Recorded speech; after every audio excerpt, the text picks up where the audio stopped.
What you're telling me is that music is about to stop, and we're going to be left holding the biggest bag of odorous excrement ever assembled in the history of capitalism.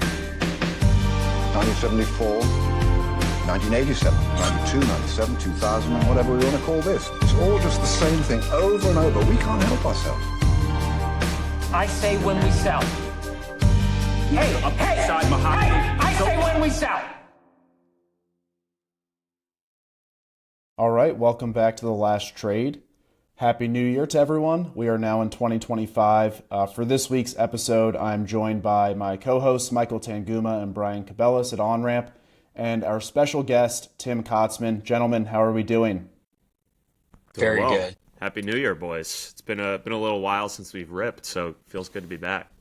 It feels very good to be back, and we've up leveled. We have suits on the podcast now. Tim has showed us up, so I think next step is we have to start these boxes. Everyone has to put on a suit for the last trade. Yeah, Happy New Year. I've had at least one person I've had on my pod say that they would put on a tie once we hit 100,000, so I need to take him up on that here pretty soon. And I need to order some orange ties so I can fit the bill here. But Tim, it's good to have you on. Excited for this episode. Really appreciate the work that you're doing in the space. For people who aren't familiar with your background, just give a quick blurb. You're the host of the Bitcoin Treasuries podcast and the founder of multiple energy-focused private equity firms, including Jubilee Royalty, where you're the founder and CEO. Tim, your podcast has seen a lot of success and growth, and I know you had only started it sometime in maybe the second half of last year in 2024.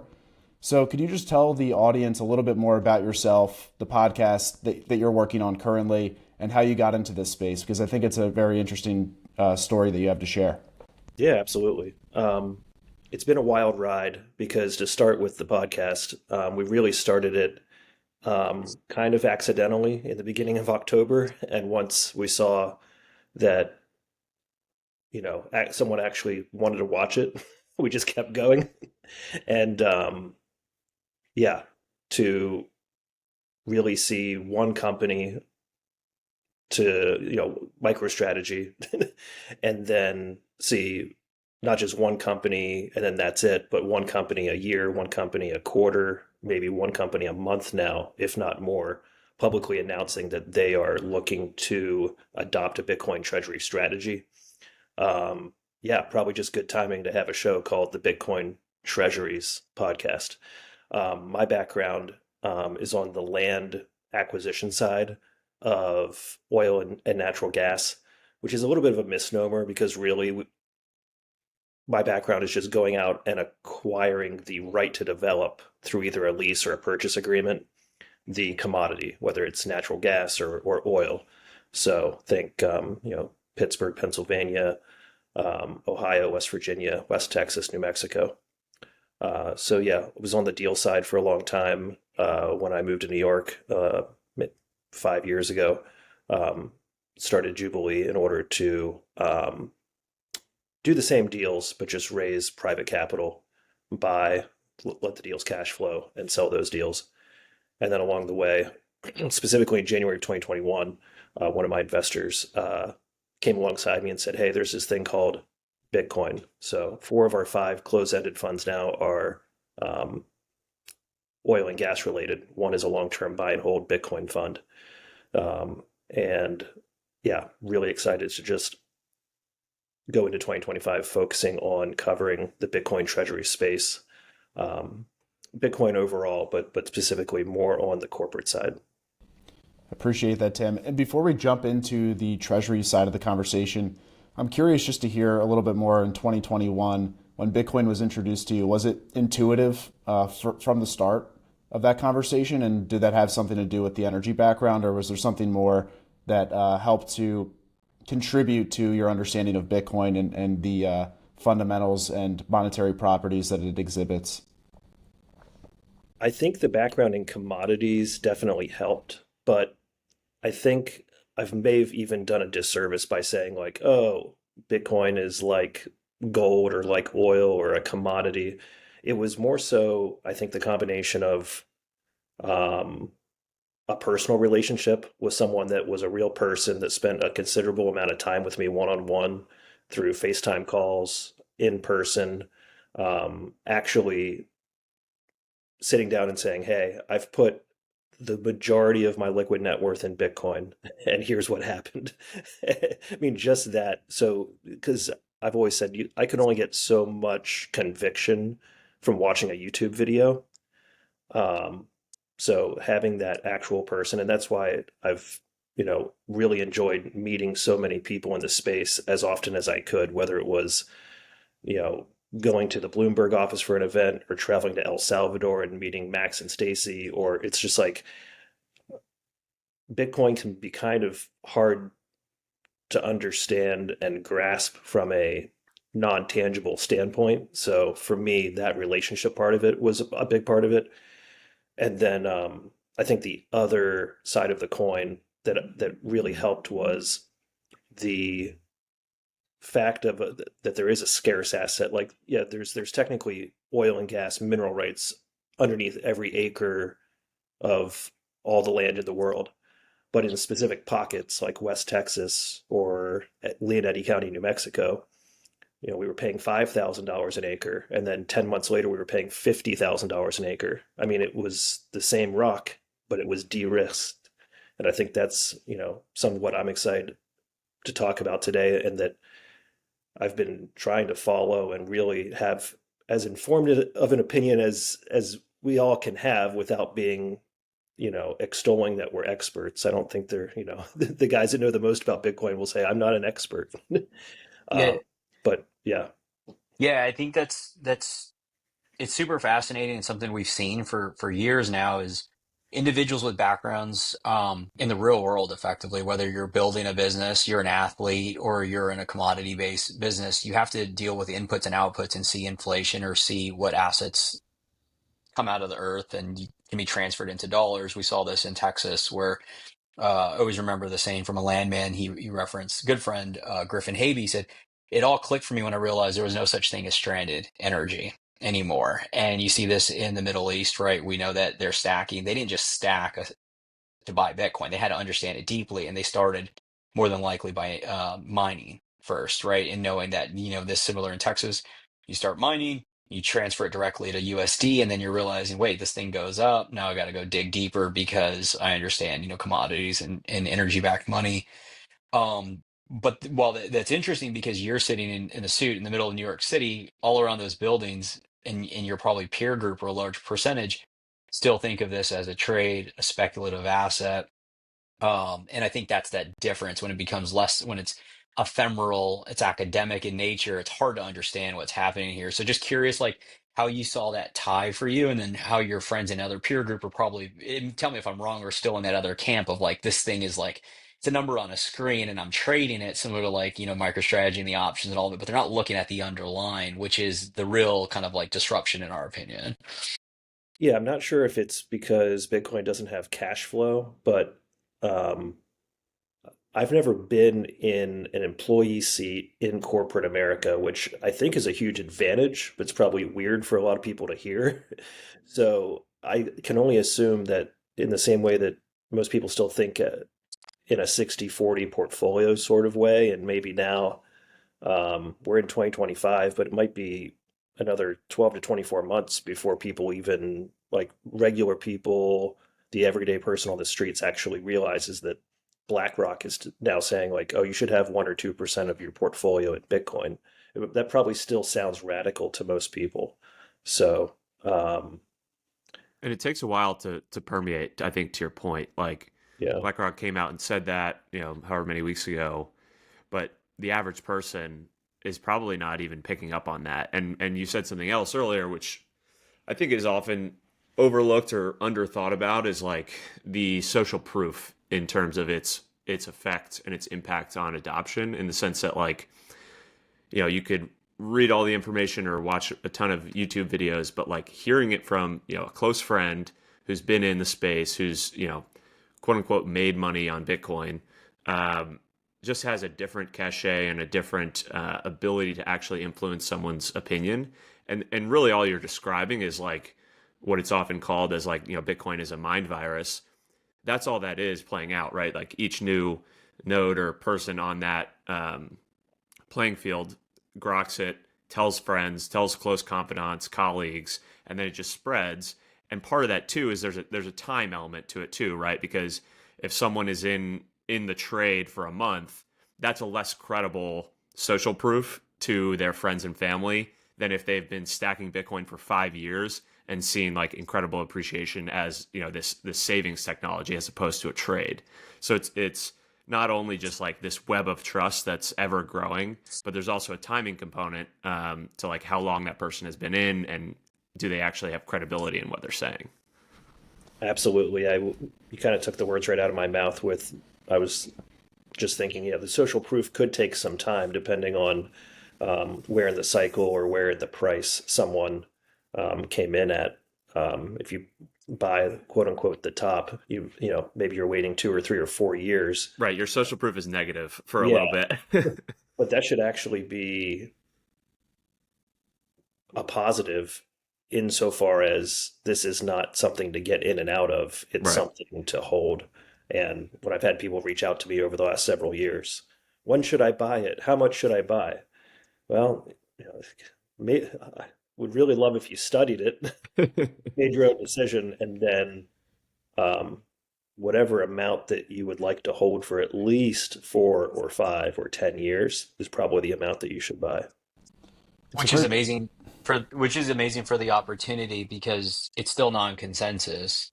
And to the point, like the Druckenmillers and the Paul Tudor Jones, these investors have been in early, but they still aren't consensus driven. It's not like the BlackRock stepping in. And so this kind of ties in. I don't know if this is where you're going, Jackson, but it's just like Michael Saylor MicroStrategy is still like on the edges. And it's when we see like these big, you know, the and it's not a rumor, it's just like, you know, a Meta would have more of an angle to do something given their ownership structure. And cash, when somebody like that steps in, it starts to become de-risked from the angle of, okay, well, some larger firms, larger players are doing this. I can't lose my job now from doing it because BlackRock said 2% position versus just because one asset manager did. You guys think it's like it will take kind of a united front from the institutions saying 1 to 2%, not just like BlackRock, like end of 2024 saying 1 to 2%, and then you have like Bitwise saying 2 or 5%. Whoever's saying whatever, right? Somewhere between 1 and 5%, but it's just not consistent and it's not everyone. Like it's not like the ETFs are widely available to everyone. That's actually not even true.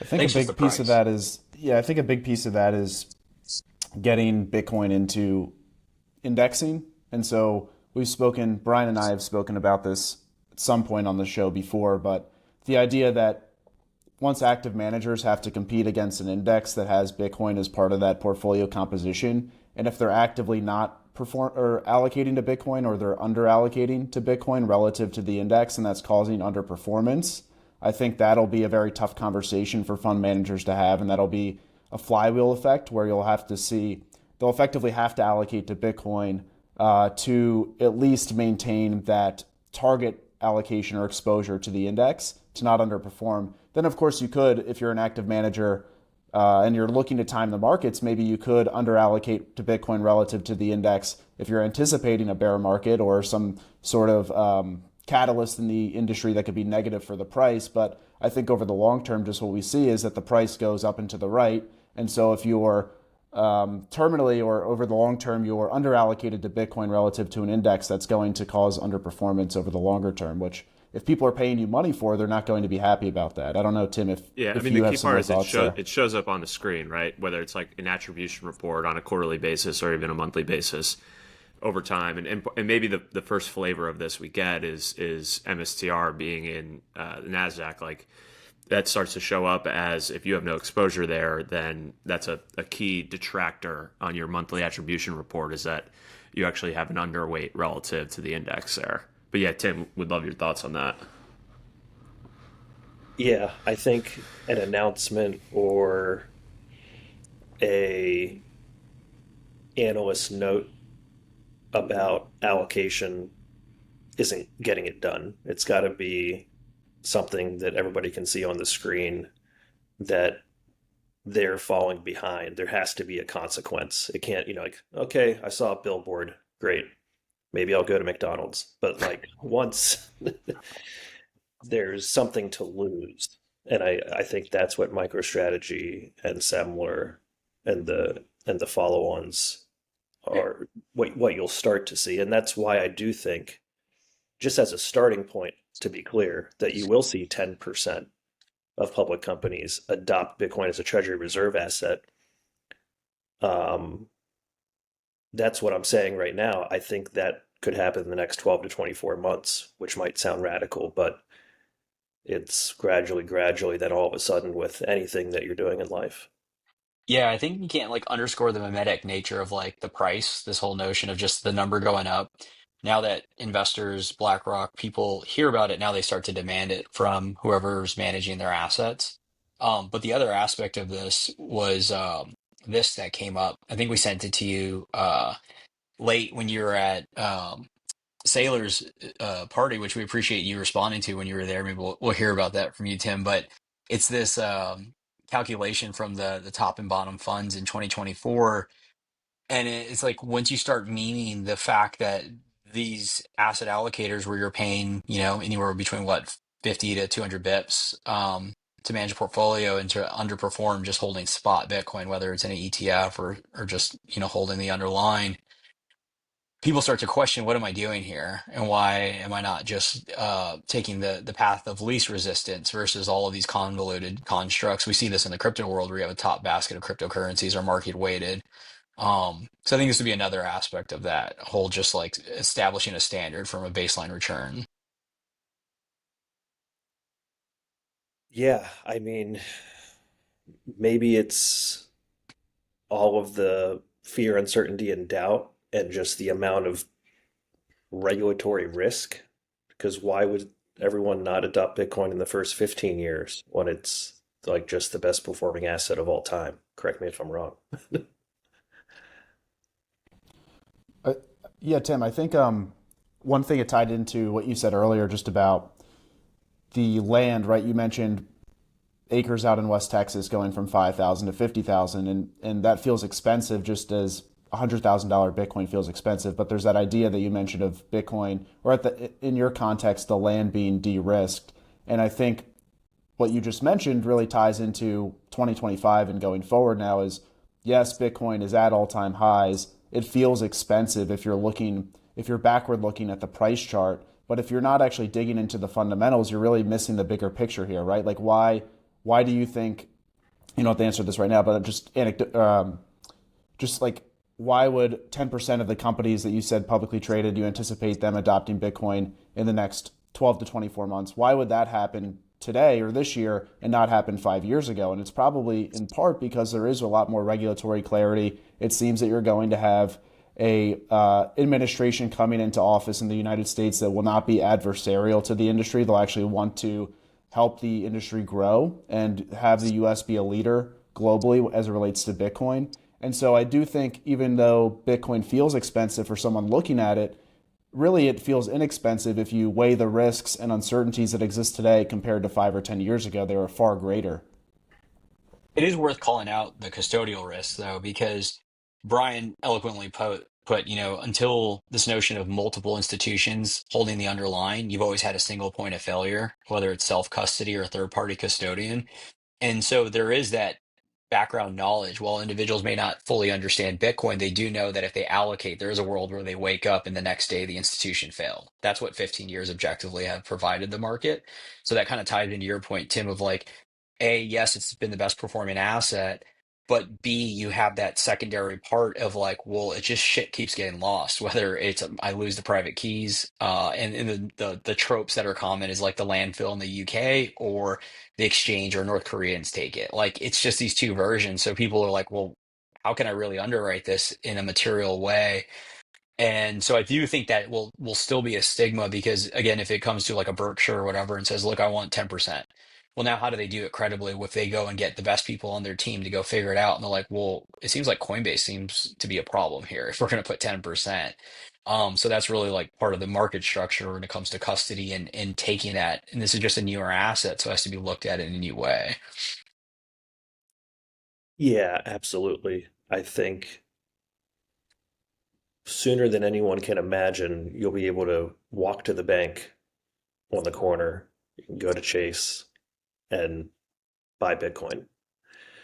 I don't think that's on anyone's radar. I think it's going to happen, as soon as the new administration gets in there. Not immediately, but then it's still, even if it's too big to fail, um, yeah, you want multiple institutions that are too big to fail holding one of the keys to the most important asset that you're ever going to own. Yeah, that's exactly right. Because I think there's this notion, to your point, of like, once the banks get turned, like, quote unquote, turned on, obviously they're going to want a piece of this, and they're going to want to, allow buy and trade of the asset, leverage against the asset, and they're going to have to figure out how to custody it. The question in my mind, which I am not fully sure of how this plays out just yet, is like, do they just outsource it like BlackRock did and say, hey, we're just going to use Coinbase as a sub-custodian and allow people to access it through our platform? Or do they go the route of trying to build something themselves, which realistically could take several years to do it the right way, at least? Or do they see a third vision of the future where it's sort of a hybrid approach, where they get involved in something like a quorum of institutions, and in that sense, you're only then responsible for holding one key? So it also de-risks it from the perspective of, if you're entering the space as a financial institution or a bank, like, do you want to then become a single point of failure yourself, or do you want to be involved in a quorum where you only have a third of the counterparty risk, and you actually can't lose client assets if you were to screw up your security around your singular private key in that quorum? There's actually an elegant way there where these banks could get involved sooner rather than later, in a way that isn't just outsourcing it to Coinbase. But yeah, that's still an open question in my mind, and how that plays out, and also like the timing of when they get the ability to actually execute on any of those ideas. Well, there's a few things to pull on there that are super relevant. Like, Tim, that's pretty astute that you're saying like banks, you'll be able to go down the street, because I hadn't thought about that, but it's true. It will be here sooner than we all imagine, because they tried for this. I don't know if you guys saw around the recent Operation Choke Point 2.0 stuff that I think Nick Carter was first cited with, calling out NYDIG back in 21 had established partnerships with FIS and one other intermediary that effectively serves as the tech layer for these smaller kind of like credit unions and other banks that don't have the operational or technical chops to build the infrastructure from like web applications and other things like that. And it never really took off. And the assumption was that because the market didn't really want it. But we know that these credit unions, these other smaller banks, are trying to compete with the large four. And so the assumption was, or there was some, again, a lot of this stuff, it's my understanding, is kind of like, it's not to the purview for the rest of the market, because all these things are confidential. But some of the stuff that's come out with the Silvergate and Metropolitan and Signature banks with the proceedings, that it had been stifled by the administration from actually letting them bring that to market. So we know that if we take that, the demand's there, and if the administration is friendly, you naturally can start to see that. But the second part to that, which is what we run into, is it really takes sophisticated first principle thinkers, from an individual to a financial service firm, to say, well, why am I going to focus only on Bitcoin and think about that? Because most players are going to come in and look at digital assets as a sector and say, well, I need to support it all. And that's how you end up with like Fireblocks and multi-party computation and using Coinbase and like all these things that are still like 4 layers deep into understanding this space. So we still have, again, we're still early, a long ways to go. And most individuals are probably going to just like adopt a Fireblocks, Coinbase, BitGo, kind of like throw it all there, let the clients pick, and we kind of know how that goes, because every cycle is kind of rinse and repeat of newer things that are flashy and shiny from a unit buys compared to Bitcoin. And so it's kind of a long term bent that we have, but it all ends with like kind of Bitcoin as the blue chip.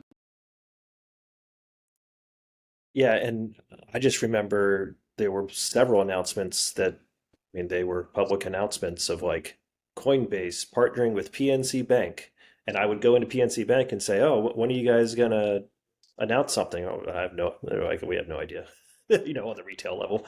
And it seemed like there was a little bit of like I was, several years ago, like excited, and then it kind of turned into this false start because of everything that you just mentioned. Yeah.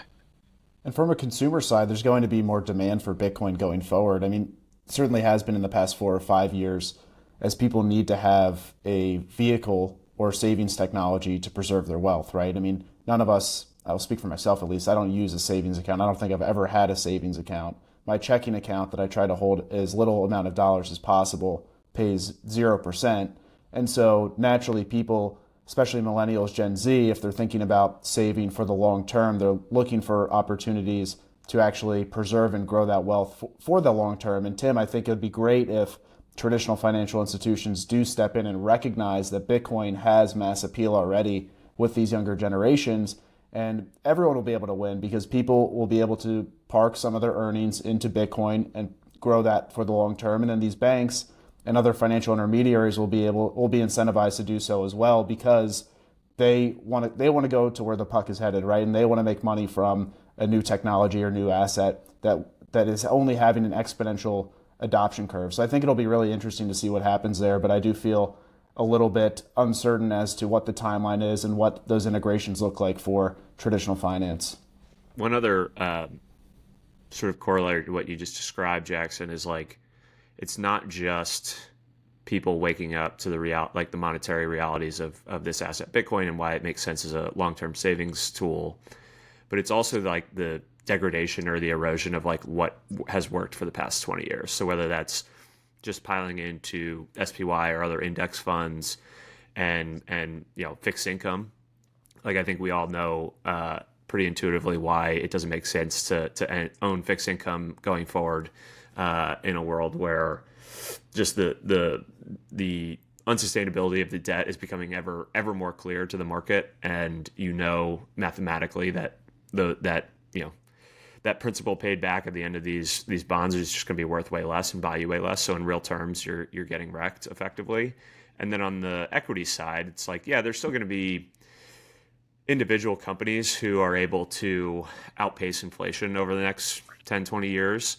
But then it's on the individual to be a stock picker at that point. And the problem with indexing, while it may have worked or at least kept pace with inflation over the past 10 to 15 years, is we've all seen those charts of the I forget what the exact numbers are, but the level of concentration of attribution of returns, so contribution of returns in the S&P is like 5 to 7 companies, right? So it's like you're not actually diversifying your wealth in a basket of American companies. You are really just betting on 5 to 7 companies and hoping that it continues to go well for those folks, right? So that's an ever more precarious assumption.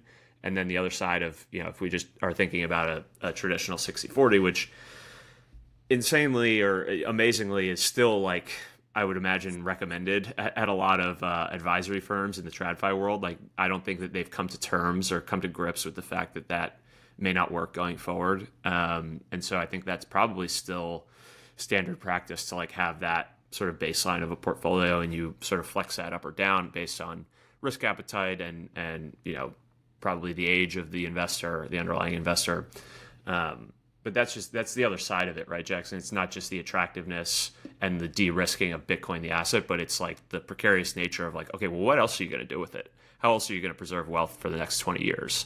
At Onramp, we believe that Bitcoin is the most important asset of the 21st century. The hard part is securing it right. There are shortcomings with keeping your coins on an exchange, but also with setting up your own self-custody arrangement.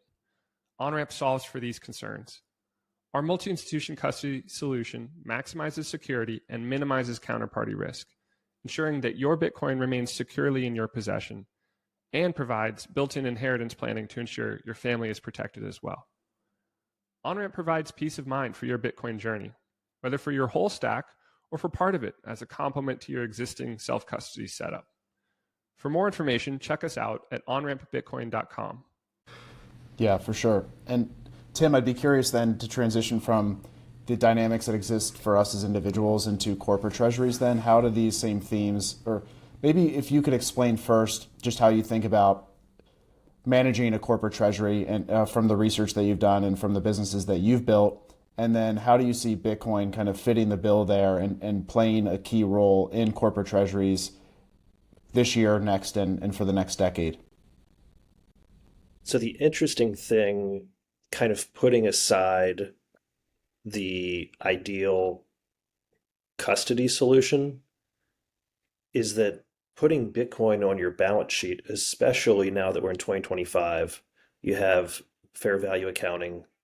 I mean, if you can figure out the custody part of it, and let's even say we're after January 20th, and maybe we're at the end of Q1. It's not that complicated to put Bitcoin on your balance sheet for a public company, for a private company.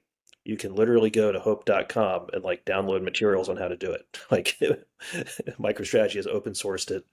I think the opportunity, hopefully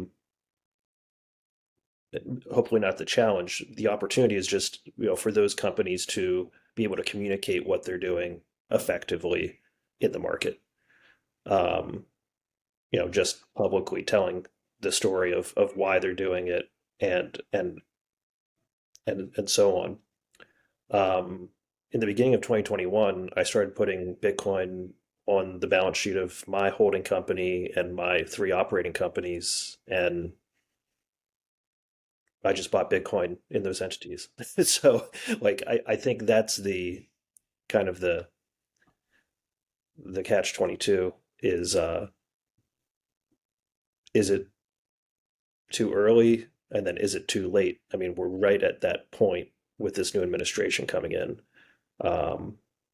So yeah, intrigued to hear what you guys think. Yeah. Any stumbling blocks might be.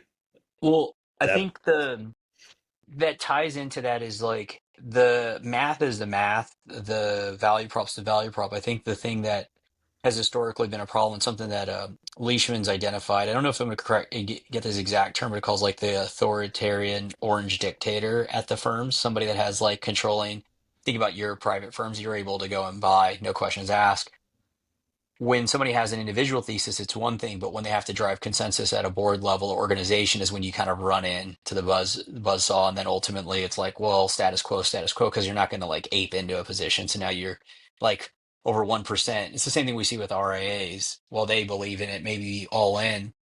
Are they really going to risk their firm's credibility or their credibility to go put 2% in a portfolio? So it's just this weird problem, catch 22, right? Because once you get the exposure, now everybody likes it. Unless it's goes down. But I think this ties into curious with your podcast and the segment that you're kind of crafted of listener, how that area of the market is tuned in to this asset class, and how do they think about the ETFs and the de-risking? Are they looking at it as that's interesting? Is it more of folks that came in via the MSTR because it's just a public equity that's super volatile, and now they're hearing about why it's volatile, which is the Bitcoin underpinning it? How has that kind of interaction been from the anecdotes that you've seen? Because I think that's a lens into the conversations and how individuals at the highest levels are thinking about it.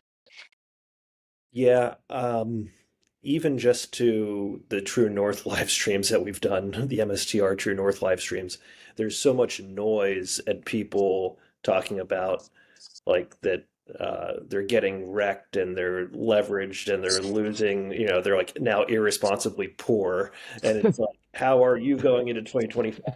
Irresponsibly long, irresponsibly poor. But when I have private conversations, I, especially one older gentleman that I've had on the show that's coming out shortly, he said, Tim, I really think this is important and entertaining and all these different things. He's but I'm just never selling my MicroStrategy in the same way that a lot of people are never going to sell their Bitcoin. So to try to answer your question, I think it's still early as far as me trying to really get a read on what the mindset is of basically the listener for what the material that I'm doing, but um, certainly what I've been trying to do is just put as much education out there. Like, well, here's the CEO of a leveraged ETF, and here's what they have to say, and here's the CEO of a public company that is putting it on the balance sheet, and here's what they have to say. And You I'm think not there's it, there's an element of like kind of trying to MS, research. Yeah, go ahead. do you think there's an element of like MSTR or even the levered versions of it being like somewhat of a gateway drug to actually understanding the underlying, like that's my sort of gut instinct, is like there are a bunch of people in TradFi who maybe played around with stocks in a brokerage account who have come to MSTR, gotten involved in these circles on Twitter or wherever else. And to your point, like over the past few weeks, maybe they feel like they got wrecked because what it top ticked like 550 or something like that, and is now back around 300. So they see that extreme volatility in the stock because it's a levered proxy to Bitcoin. And maybe they realize like, hey, maybe I should just own the underlying, and maybe they learn more about Bitcoin and its fundamentals as opposed to just this levered proxy. Do you see that at all, or have you seen that in terms of people coming in sort of like first and foremost to MSTR without a real understanding of the underlying and just enjoying the volatility until it goes the other way, and then maybe they wake up and realize, hey, maybe I should just understand Bitcoin and buy and hold that? Yeah, I think it's almost certain that it's in both directions with Bitcoiners. And that's what I really enjoyed about some of the guys that I've been on live streams with, is they say almost every single time we get together, like, we own Bitcoin and we're not touching our Bitcoin. And then we own MicroStrategy. So I think it's a Bitcoiners seeing what else is on the market. And then there's, I don't know if you would call it retail, but someone that's more equity based or more traditionally looking at a GameStop or Tesla or something that looks shiny for a moment in time, that may or may not have fundamentals, and then choosing to do that research. And I think, to your point with the volatility, it's going to be this almost, well, it's just this never ending roller coaster of like, oh, I should have gotten in sooner and it's over. And oh, I should have gotten in sooner and it's over. And yeah, I posted a few weeks ago. I was at the post office on the Upper West Side, and I walk out Saturday morning. There's two guys in the mail truck, and I literally walk backwards, and I'm like, "Were you guys just talking about MicroStrategy?" And they're like, "Yeah." And I'm like, "Oh, I actually have a podcast where we talk about that a lot." They're like, "What? Can I? I'll follow you on X." And they're like, "Yeah. I mean, it's so, yeah, it's run so much. It's probably over now." And I'm like, as I'm walking away, I just said, I think we're just getting started. So I like, that's kind of where that thought came from, is like the volatility being the feature, in the same way that the marketing department for Bitcoin is the price. I think that volatility with MicroStrategy will, on a faster clip than 4 years, bring people into Bitcoin through these equities potentially. Yeah, I think that's the right take. I think there's a notion, and everyone knows the ideological, dogmatic version of just buy Bitcoin, hold your private keys, leave everything else alone. The reality is the world has gotten that, like, that should be right, but the problem is the world has gotten so crazy that these products are a symptom of how people need, like, this notion of clown world, that holding an asset that appreciates by itself is just not good enough. So you need some dividends, you need some convertibility, you need all these different things to make it Leverage. leverage to make it make sense. And so that kind of ties into the past week, where it makes sense and has legs, these convertible bond ETFs, because it's effectively giving clients that may not be interested in Bitcoin, but interested in downside protection with a conversion into something that has, some proxy for the appreciation of the asset without direct ownership, as like interest is like the Strive ETF and Bitwise. That I can see that as an angle from a wealth manager to go to their client and say, look, this is the thesis, this is the angle. You have downside protection into the businesses, but then you have the upside of the volatility and the conversion. Like, I think these are all these little funnels, but then as somebody sees that, they're like, wait, what's happening here? And it's the same stuff as it happened for the first 15 years in Bitcoin. You buy it for like X gambling or to buy something nefarious, and then you're like, wait, this thing goes up. then you dig into it and you have to come in all these different angles. The levels have just like heightened given the where it is in the mind share and the liquidity, the public markets here. Yeah, yeah, no, absolutely. My mind, it's kind of stuck now on this. You know, I feel very blessed that I met one person that had been, May of 2017 to me meeting him in January of 2021. You can definitely call that a cycle, but like, what are the chances of me meeting someone like that out of all the people in the world? But what if that volatility of MicroStrategy and that social proof, to Brian's point, happens every couple weeks, not just Mhm. once every 4 years? And like maybe you'll be lucky enough to meet someone that actually has had an experience over 4 or 5 years and that actually cares enough to take time to explain something to you. I think that could be pretty powerful.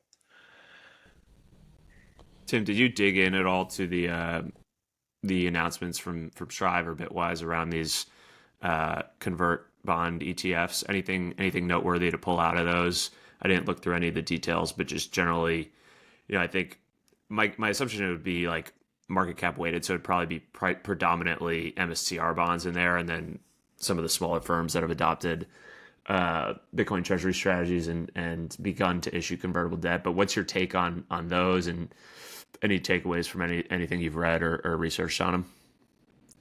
I have not had the opportunity to go that deep. I definitely will be in preparation in a few weeks here. I'm going to be interviewing Matt Cole, the CEO of Strive. Nice. So, yeah, definitely need to get up to speed on that. And yeah, Yeah, I think Brian, great to the TLDR, my understanding is the Strive is investing in the bonds, and then Bitwise is I think the baseline is like the treasury of a publicly traded company has to have at least 1,000 BTC, so they're going Right, direct so at they're the just going companies. into the equity Yep. of once. I got it. Yeah. Tim, what are your thoughts around, or how would you describe how would you back, I guess, your prediction that 10% of the publicly traded companies will adopt Bitcoin on their balance sheet in the next 1 to 2 years? And second part of that question would be, do you see other companies using a similar playbook that MicroStrategy has with at the market equity issuances, convertible bonds, or do you see them just maybe more of a pure vanilla treasury strategy as it relates to accumulating Bitcoin on the balance sheet? So curious to hear your thoughts there, because I frankly don't know a ton about it and don't have many strong opinions as it relates to pubcos adopting Bitcoin. So I'd love to hear your thoughts given your background in the podcast. Yeah, I mean, my opinion is that as MicroStrategy and Semler and Metaplanet and others continue to have this track record of success, and then you potentially have like somebody besides Tesla, which is a whole point unto itself. Like people kind of, I think, forget like Tesla has Bitcoin on their balance sheet. And it's just been sitting there for years since 2021. So it's not like there's been no adoption in the top tech companies. Um, but I think as you see a notable company that's a larger company even put in it's just an announcement, it's not a significant portion, I think that will be as much of a warning shot to the market as anything else. um, and I know that there are Bitcoiners behind the scenes, continuing to advocate for that with the top tech companies and other companies. So in the same way that, you know, if we're at 1% Bitcoin adoption, and if we have nation states putting it as part of their reserves this year, I just think that 1 to 10% move could be a lot quicker than you might initially think. But yeah, that's just my kind of position on it. Yeah, Why haven't we seen Michael Dell come out and put it on Dell's balance sheet? That's been bugging me for some time now. It seems like he's clearly a Bitcoiner, clearly gets it. I think he probably has enough voting control to like get it done. Why haven't we seen that yet? Yeah, I don't know that it makes sense from a financial aspect, and especially if you have enough control. I mean, I just have to think, from like put yourself in their seat. Okay, well, if I have enough control, it makes sense financially, and whether or not you're super passionate about Bitcoin or not, like some of the reality here is like the announcement is the announcement for like a couple of days and then like everybody forgets about it. Like how many people have talked to you about Tesla holding Bitcoin on their balance sheet over the past 3 years? Probably Mm-hmm. no one. Which Yeah. is not necessarily great, but like the announcement's great, but like the track record of it is greater, I guess. Mm-hmm. And the political capital internally you have to run without calling out a firm, like there's a very large asset management firm that's been involved in this space, but they've had to segregate the entity that deals in Bitcoin than the traditional firm, because even if they have controlling the family is controlling shares in the entity, you still have the natural bureaucracy that's been built in, the stigma around Bitcoin. And so even if you can get it through, it's like, is it worth it? Goes back to the RA and all these things. It's like this catch 22 is it's still so small, it doesn't move the needle, that you can have all the conviction in the world like we do, but then it still comes down to like you have to operate the business at the highest levels. And I'm not saying that's the reason for the Dells, not, but you can see how that like turns into a big friction point before making a move. But as we've talked about, whether it's like SBRs, ETFs further integrated into the traditional financial system, it gets a lot easier until it just becomes the status quo. And then it's like, why don't you're benchmarked against it? It's like, why don't you have a position here to offset against inflation or margin compression because of inflation? Yeah, would love to talk about the strategic Bitcoin reserve, Tim, because I think that will really solidify the case for more corporate adoption, right? If you see at the highest level, at the political level in the United States, that there is going to be a strategic Bitcoin reserve, and then of course there's states that have legislation introduced as well. So I'd be curious to hear your thoughts first and foremost, just on the probabilities that you see as it relates to at the federal level and or state levels, and then how does that tie into your overall thesis around Bitcoin treasury adoption? Yeah, great question. Topical. Um, I don't know whether I've drank too much of the Bitcoin Kool-Aid. Like my favorite Celsius to drink at the office is the orange flavor. Like I can't make this stuff up. But sometimes I just get kind of exasperated when I'm on social media and they're like, the SBR is not going to happen. It's like, like when I say, have you been paying attention? Like, yeah, I'm being kind of sassy, but I'm also like, have you like seen any like read what's going on and then like try to put like 10 different things together to form your own opinion? Because I might not be right, but like just from an educational perspective, you have Samson Mao, who is saying $1 million Bitcoin is the baseline.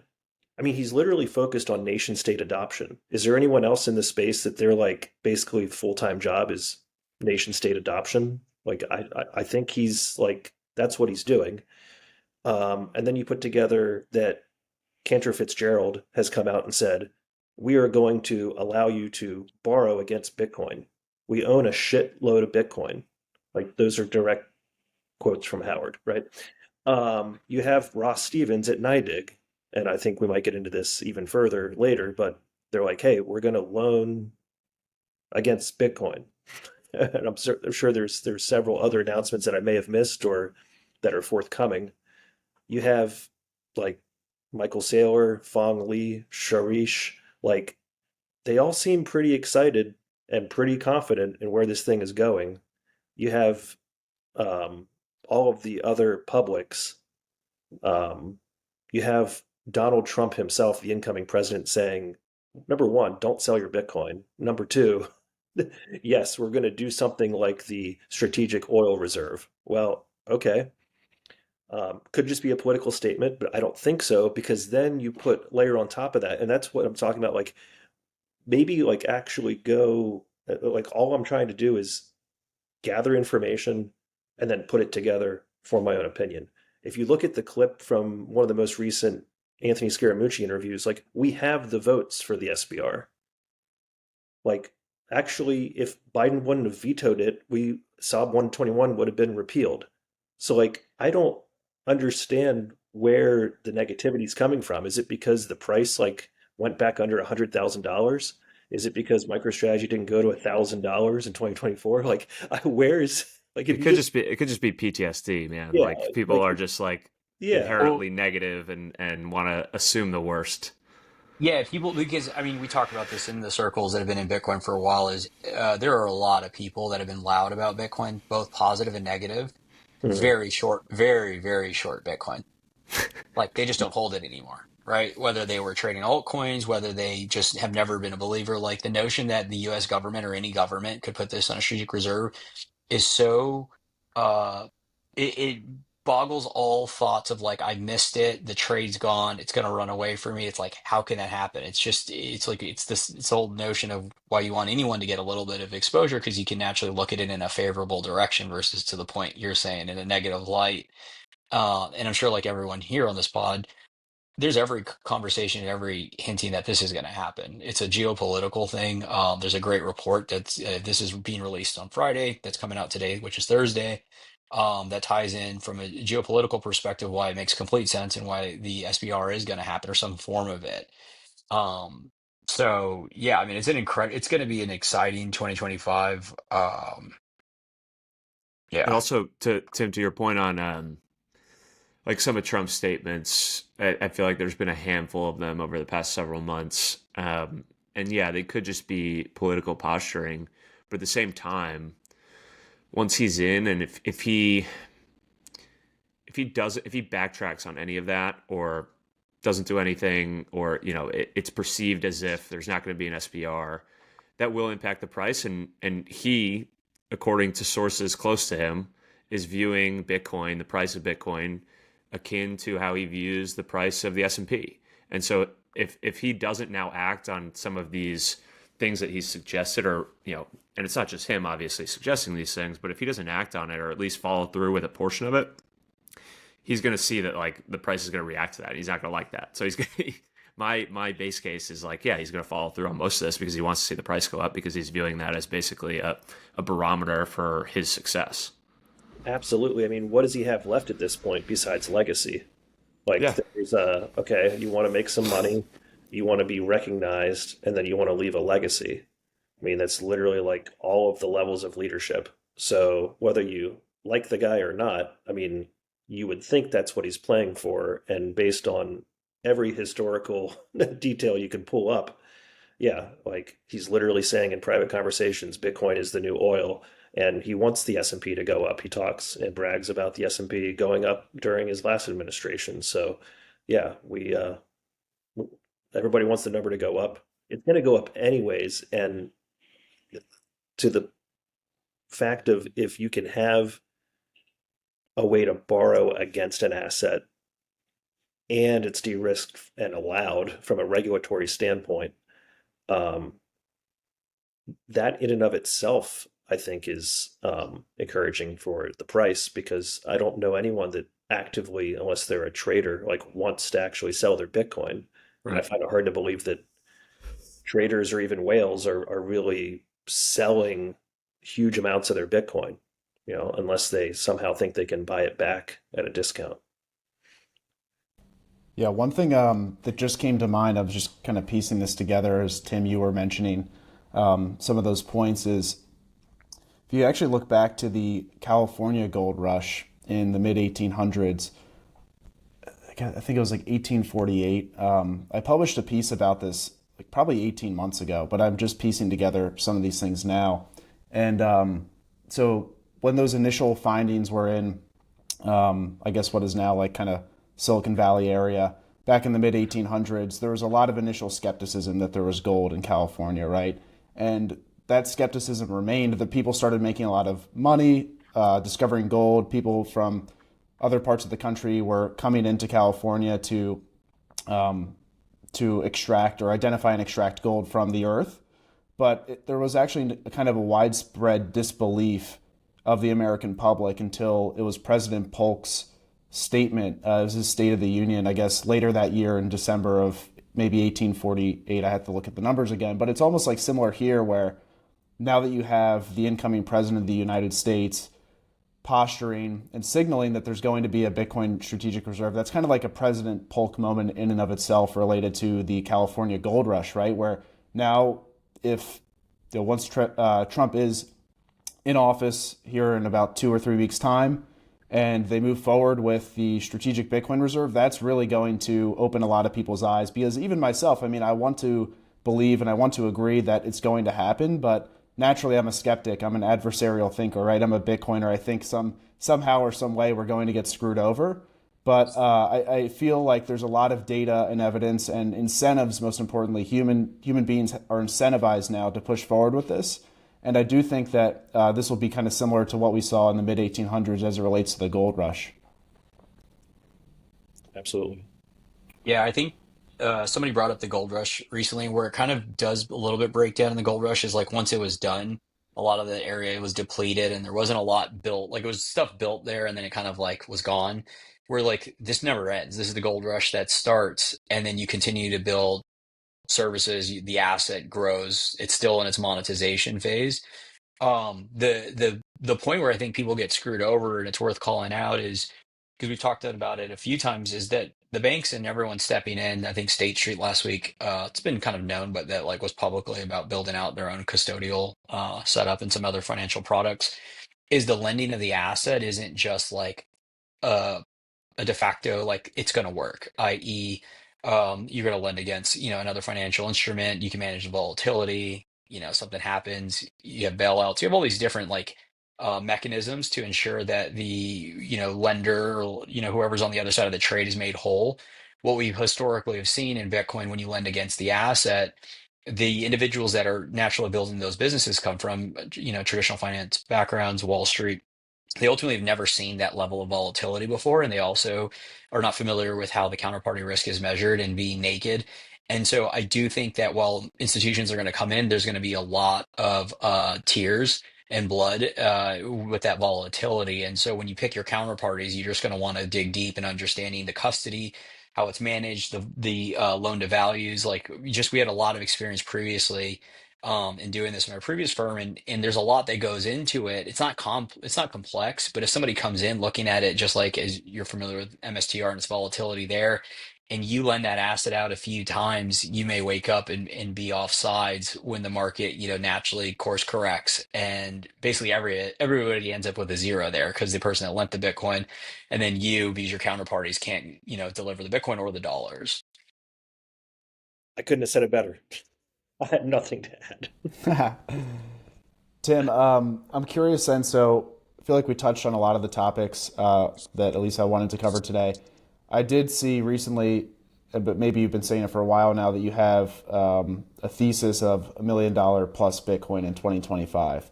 And so I'll come out and say, naturally, I'm skeptical of that, not because I don't think that you've done the work, but I just kind of look back to 2021, and I've always been skeptical of super cycles and people saying that they have, or price predictions in general. But I do think that this time does feel different. Again, I'm going to be adversarial until I see the strategic Bitcoin reserve be announced and go into motion. But I'd be curious, how did you kind of arrive at that number or that ballpark just in general? And is it mainly around the strategic Bitcoin reserve here in the United States? Is it sovereign game theory? Is it corporations? What do you think is like kind of the primary drivers? I'm sure there's multiple, but what are you kind of paying attention to this year, and how did you get to that figure for 2025? Yeah, I think it's a combination of everything we've discussed. I think the primary drivers in my mind are one, sovereign adoption, and two, the ability to borrow against your asset and not having to sell your asset. So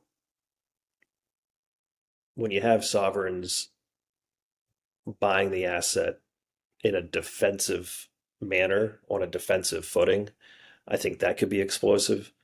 And again, I think a misnomer, because whether it's TradFi firms or Plan B or other models, I mean, a lot of people are calling for somewhere between 200,000 and $1 million Bitcoin this year, which, to be clear, may not be a sustainable level. But even if that's a blow off top, um, that would be, I mean, just the number itself being a seven-figure number, even $500,000 Bitcoin would obviously be really interesting. I just don't think I don't believe in the diminishing returns theory, and I don't think it's that far of a reach based on past cycles where, yes, it was a smaller number, which would go into the diminishing returns aspect, but a 10 to 20x over a couple of years is just not that much of a move as far as historical norms go. So I think, yeah, sovereigns, corporates, and then the ability for everyone, and not just the ability, but to actually have holders being marketed to of like, hey, you don't want to sell your Bitcoin. We know that that's your position, and here's a product, here's an avenue for you to actually be able to do that with a reasonable rate, with a reasonable counterparty that you don't have to worry about. Like, well, I can borrow against it and I hope I don't lose it. Hopefully that can largely be behind us. At least that's my hope. I like to, just on the topic of valuation and price prediction, I think it's helpful to always reiterate the Jesse's work around global asset value landscape and the 900 trillion of assets that exists. At a $2 trillion market cap, Bitcoin is 0.2% of all assets on Earth. So if we just take that and say, okay, 10x is to 1 million, that would be 2%. To me, that like 1% sounds more likely for this cycle. So that'd be like 500K. But what that doesn't assume is any sort of like multiplier, right? Like that's just like a clean transition of capital into the asset, which is obviously not how it works.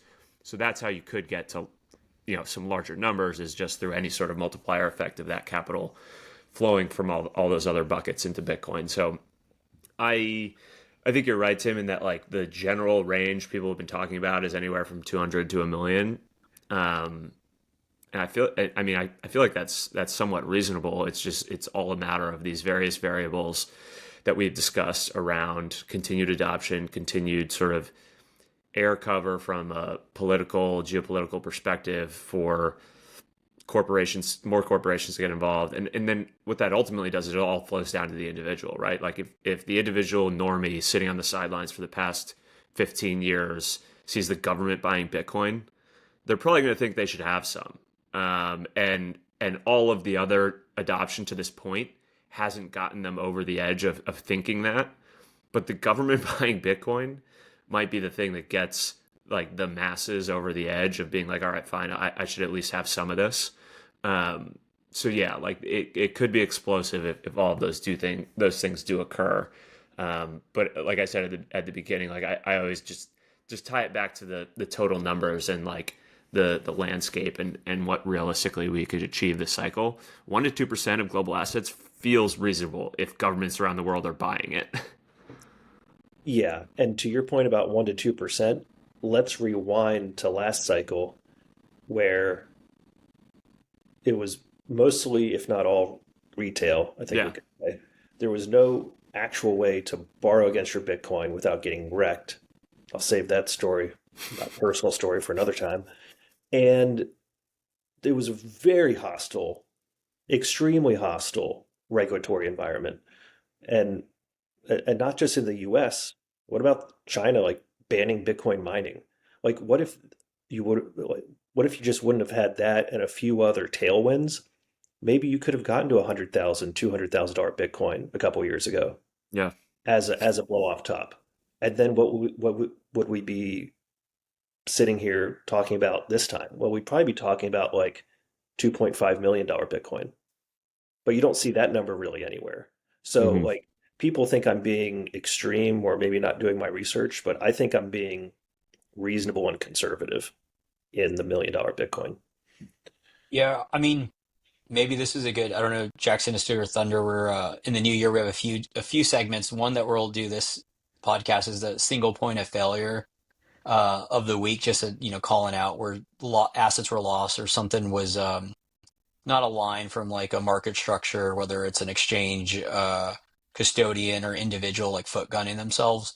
So it ties into Tim wanting to hear maybe the story that you referenced. But before that, I would take the other side simply because of that. Like a market structure to go from effectively, we've been in this consolidation for a while between 20 to 60K, and we couldn't even get to past 70K or whatever the last market cycle was without people just blowing themselves up.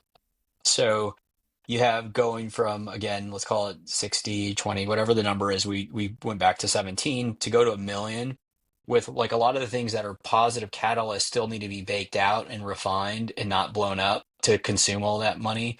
And then on the other side of it is like these individuals are not prepared when you think about it. Most people, like a Bitcoin sitting in self-custody on a plastic device in their house. And like, what does that look like from a risk factor when the rest of the market knows that these things are sitting on their person? And what does that look like from all of the different second and third order effects of 300, 500,000, everyone here being loud about it, right? There's just a lot of like in the middle ground. And so like an example of the single point of failure, and then you guys jump in, Brian and Jackson, if I get this wrong, was I think a week ago, there was an individual that so it was Ledger, yeah, exactly here. The individual had, been stacking, saving Bitcoin, I think got almost to a full Bitcoin.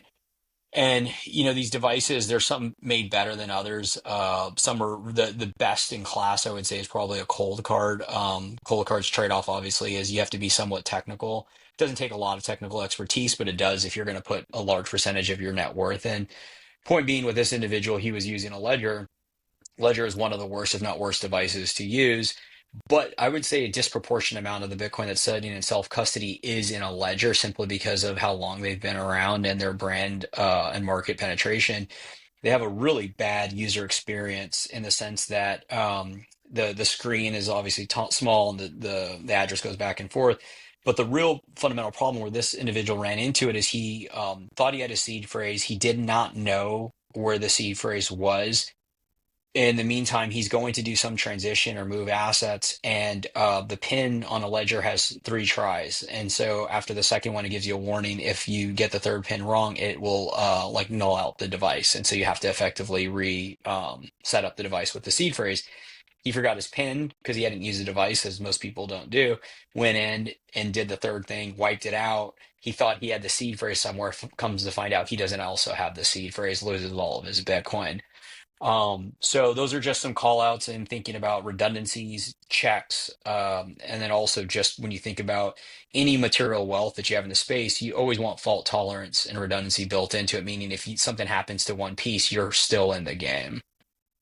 Yeah, just some more context on like this is a segment that we've been talking about for some time, single point of failure of the week, because we've only seen these instances like the one Michael just described accelerate in the past several months, and part of that is just a function of price, and then as the price appreciates, more attackers, more criminals are waking up to the fact that Bitcoin is a digital bearer instrument, and like the real importance of us bringing these stories to the fore and talking about them and discussing them is because Bitcoin as an asset is very different. It has these unique custodial properties, which means if you're securing it yourself, that is not only your responsibility to continue to make sure that setup is done right, but also protected in perpetuity, right? And so as criminal networks and adversaries become more attuned to Bitcoin is held on people's devices in their homes, these attacks are only going to increase. And so people need to be extremely vigilant if they are going to be keeping material amounts of wealth secured in their homes with their families. Like it's just something that is super critical and just different. Like it's different from any other asset you would have a material amount of wealth in, that you have to be thinking in this super adversarial way. And so obviously everything we're doing at Onramp is attempting to solve for a lot of this by taking the responsibility of key management away from the individual for at least a portion of their Bitcoin holdings. And so there are other ways to sort of solve for this. We think our custody solution is a great one. But the reality is that we are only scratching the surface of these types of attacks and these types of sort of vectors for people losing their Bitcoin. And just tying it back to like the importance of it, it's like, this is a digital bearer instrument. It's finite. If you screw it up, if you lose it, if you foot gun yourself, or the exchange that you're holding on it, holding gets hacked, or you get social engineered, and we've seen a ton of those instances as well. It's just gone forever. And so like it's very different than any other asset that you'd be storing wealth in. And back to, Michael, your earlier point when we were just talking about adoption, it's like these realities are why we're not already at $1 million per Bitcoin, because there are these extreme custodial realities with the asset that we're just beginning to grapple with and figure out better solutions for. And so just wanted to give that context for this segment that we're going to be doing going forward, to just highlight these. And it's really, to be totally honest, it may come off as like FUD or fear mongering, but it's really, that is not the purpose. The purpose is to just highlight the serious nature of holding material amounts of wealth in this asset, and what you need to be thinking through and how to defend against it. But yeah, Jackson, do you have any thoughts? Well, just to add one other piece on that, to Brian's point, like a lot of this stuff we talk about, we've been a little hesitant to share more of it because it does come across as whether it's talking the book or FUD. But the reality is, this ties into it's effectively, there's a broken part of the market structure in Bitcoin, because the only thing you ever hear people talk about is you have to hold all of your wealth in 12 or 24 words on a plastic device, or you have to leave it on a custodial ETF. And there's effectively a better way now.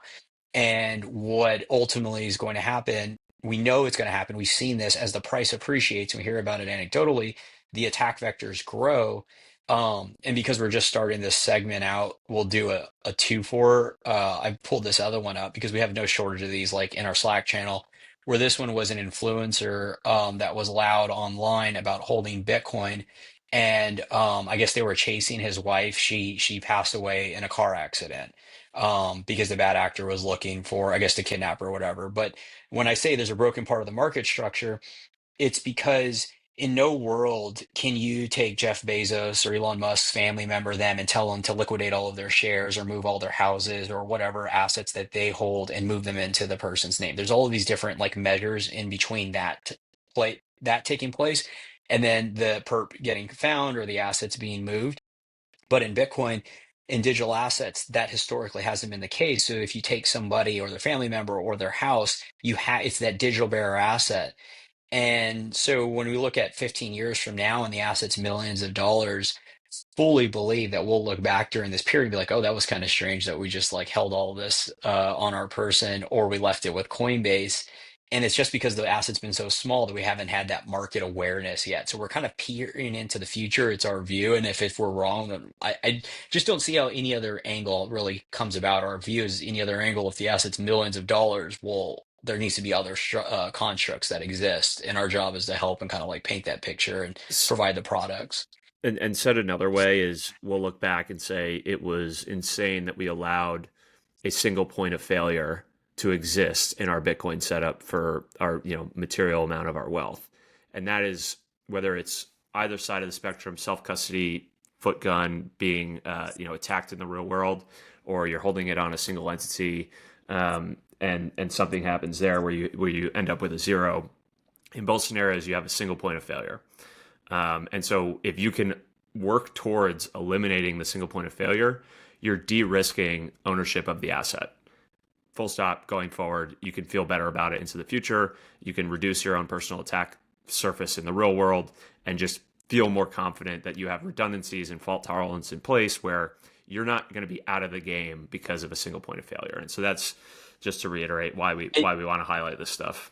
And Tim, this is like an angle of the market structure that allows for the price to actually grow. So it's kind of a meta angle, but like we hear from this, and this was always kind of the idea, is as that wealth concentration grows, it becomes very uncomfortable if you already are uncomfortable with the custody solution. So imagine you have a million, it turns into 10 million, it's 95% of your wealth on a ledger.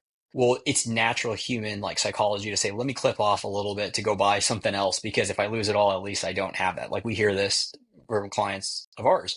But then they're ultimately like, no, I feel very confident in this solution, so I can let that grow. And so that's part of this like natural market structure of like, well, if you don't feel confident because an ETF is still paper, you still have the taxable gains, you can't take delivery, well, you're going to clip a little off and go into something else. So that's a component of like just naturally building more robust solutions.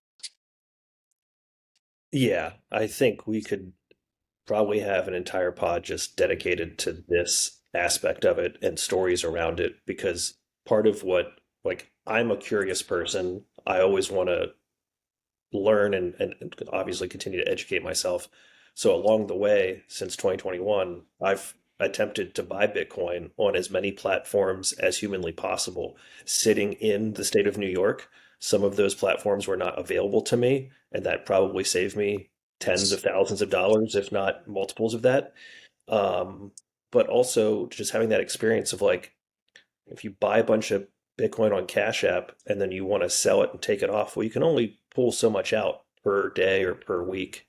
And so that's some kind of safeguard. I think for someone that's getting started and we're like, oh, we'll just buy the ETF or just have it in self custody.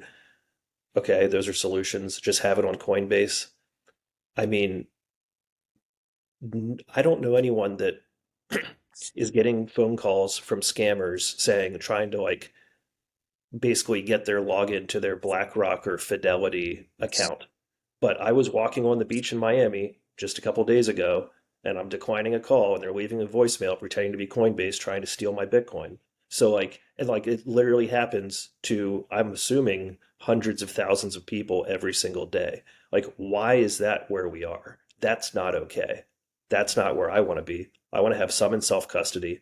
I want to have some somewhere that I can not have to ask somebody else permission to get to it. But I want to have most of it in a solution where it can grow by 10x and 100x and 1000x, and I feel very confident in the solution. And I think that's where the multi-signature, multiple custodians really comes into play. And until you have a little bit of that experience, it's probably not going to be important to you. But for me now, it's extremely important. I mean, it's just ridiculous that, we're kind of at this point where literally people can be calling your phone trying to steal your Bitcoin from you. And like, I don't even have that much on Coinbase, but that's what's happening to me. So I can only assume that's what's happening to a lot of other people. Yeah, no, it's very true. And the idea, if we're right about we're early for Bitcoin, right? 0.2% of the global asset landscape, then we're also early for Bitcoin infrastructure, custody, and solutions in the market. And so there's just a recognition that, not to rehash the same points, but if we're early in Bitcoin, then we haven't seen all the solutions that will be brought to market. And there will be a need for more resilient solutions to protect the asset from when it moves from 6 figures to 7 figures to 8 figures. And so that was just a recognition for building this business. Of course, it sounds like we're talking the book, but I chose to join Onramp because I saw the value in the solution for myself as well. And all the reasons that we discussed today is why I use Onramp for my personal custody for a portion of my stack at this point, certainly over 50% of my stack. And I'm okay saying that because I know I'm protected from the risks that I have to worry about if I'm using self-custody. And so I'm okay with being forefront and transparent about it because I'm not subject to the same risks if I use a multi-institution solution. And we flag the single point of failure of the week, not because it's funny or not because we want to make light of it, but it's because we don't want this to happen to more people. And so it doesn't mean, if you're someone who's thought through your self-custody setup for hundreds of hours and you're very diligent about how you manage your seed phrases and geographically disperse assets, then that's great. Maybe you can continue to do that, and maybe you're in the 0.1% for people who can do that. But the reality is most people who have gone down this path have really not given it the time and attention that it deserves, and myself included. I mean, I did it for a while, pretty half-assed, and I'm fortunate to have not lost a serious amount of Bitcoin. Of course, I've lost some along the way, but I think this is just a call and a reminder for people that if we're all going to be bullish, we think SBR happens, we think that Bitcoin price is going to be multiples of what it is today a year or two from now, that we just need to think a little bit more seriously about how we manage the asset for ourselves or for businesses. Yeah, and Tim, the exciting part about our relationship, if folks haven't, maybe picked up, we'll be sponsoring and partnering with you on the Treasuries pod is growing together. When you think about, like, we talked about the stick version of why folks use us is like the foot gunning security, but there's also the carrot, which is like, this is a financial instrument. This is money. This is an asset. And individuals are going to want to treat it as such, and they're going to want to buy some. They're going to have tax advantaged accounts. They're going to lend against it. They're going to want to do all these things that we have planned or currently have in the market.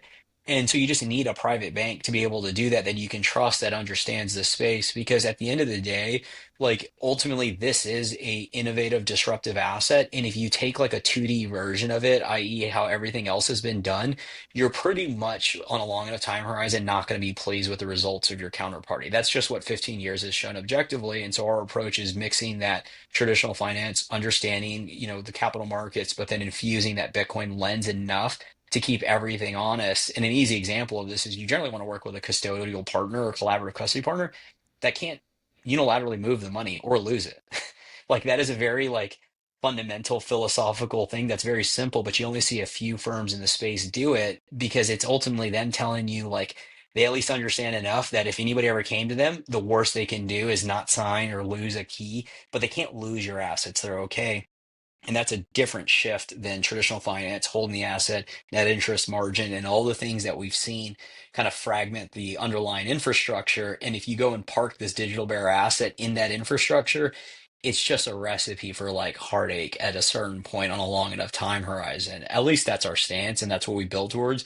And a lot of the folks that understand what we're saying love it, because it's like how they've been thinking, and they've been sitting on the sidelines with that metaphorical pet rock looking for like solutions like this.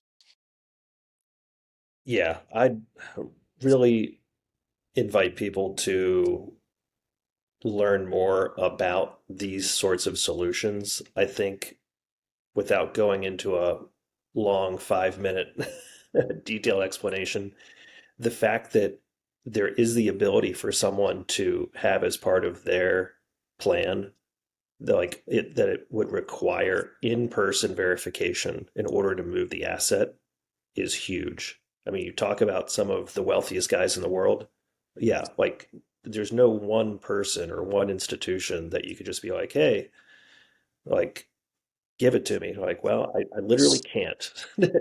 So, like, talk about being able to sleep at night and feeling secure and feeling like you have a solution on your side that is literally, like, once you're educated on it and understand it, then you can appreciate it. And yeah, really excited to be working with you guys and appreciate the opportunity. Yeah, it's a topic for another day, but it's also a great discussion around the, like, can you imagine any other solution for corporate treasuries? Like, they literally have financial controls for this exact reason, for somebody not to be able to send wires out and then leave the firm or have some kind of churn. So as treasuries adopt this, they're going to naturally have to de-risk it as well. Well, Tim, appreciate the generosity with your time today. I know we went a bit over, so thank you for carving out the time to speak with us, and really excited about the partnership we have with you. For those who are not familiar with the work that you're doing, where would you like to point them to find out more? I'm on X, formerly known as Twitter, just under Tim Kotzman, and yeah, appreciate the time and look forward to 2025. Thanks, Tim. Awesome. Thanks, Tim. Thanks, boys. Thanks for listening to this week's episode of the show. If you found the information valuable, please share the episode with a friend or leave a rating on your favorite podcast app. All the links we discussed in today's show will be in the show notes inside your podcast app. Before we finish, a quick reminder that Onramp Media is for informational and entertainment purposes only, and nothing should be construed as investment or legal advice. Regardless of where you are on your Bitcoin journey, we'd love to hear from you. Visit onrampbitcoin.com/contact to schedule a consultation with one of our private client advisors.